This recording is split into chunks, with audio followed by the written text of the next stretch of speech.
Yun mga kasimple. Buti na lang meron kaming binigyang gamot. Ito pala yung ano ng baby ko, ang daming rashes. Ayan, pumunta kami ng Silang at RHU. Yun.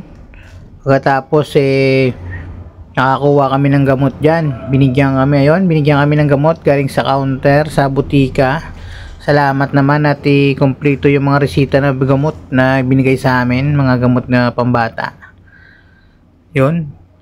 Tapos logbook lang kami, nagpirma lang kami ng logbook sa record. Yun, nakauwi na kami mga simple. Ito na nga, binibilang-bilang na ni baby yung gamot niya.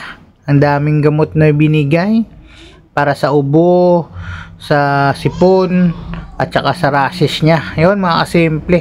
Maraming salamat sa Silang RHU na nakakuha tayo ng libreng gamot nila at saka check up. Yun, yan po sa atin sa Silang po yan. Silang RHU po, thank you and God bless.